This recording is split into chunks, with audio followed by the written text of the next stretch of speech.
The people of the Quran are the people of Allah and His chosen ones. Self-development is a vast and beautiful subject to move you from being influenced to being an influencer of others.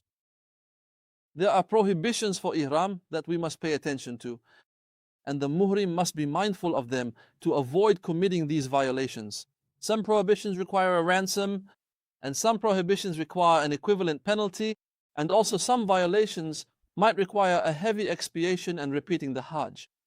We will mention these actions briefly so that the muhrim does not accidentally commit any of them during their period of Ihram. These actions include cutting or trimming the hair, clipping or shortening the nails, covering the head, removing anything from the body, or using any kind of perfume or scented substance. For these, there is the mentioned choice of expiation, a ransom, feeding 6 poor people, or also fasting as a penalty.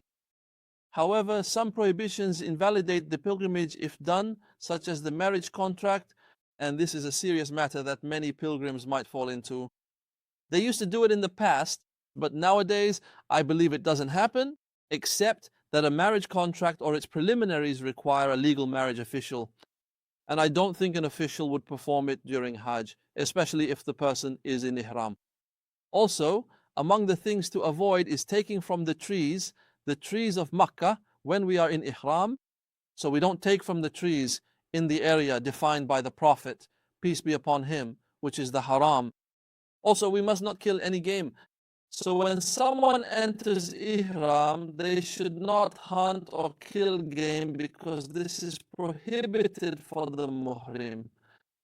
There remains another matter, which is sexual intercourse and physical intimacy, and this is a very serious matter.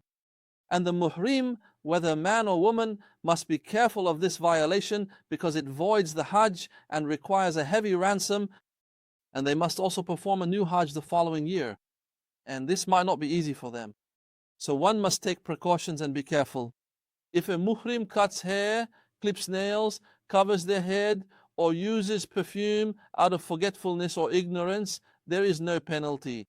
But if it was intentional, then the choice of expiation we mentioned applies. Therefore, one should protect their ihram and safeguard their rituals and ask about these matters to avoid falling into them. And if one uses perfume, and we highlight this point, they must wash it off and remove it. Even if it's on his ihram, he should wash it, remove it, or change the ihram completely so that the ihram is pure, clean, and free of perfume. My brother pilgrim, my brother Umrah pilgrim, pay attention to the prohibitions of ihram. Ask about them and ask about the expiation, for among your companions are people of goodness and knowledge. And ask them always and forever so that you do not fall into these prohibitions. May your Hajj be pure and clear, God willing.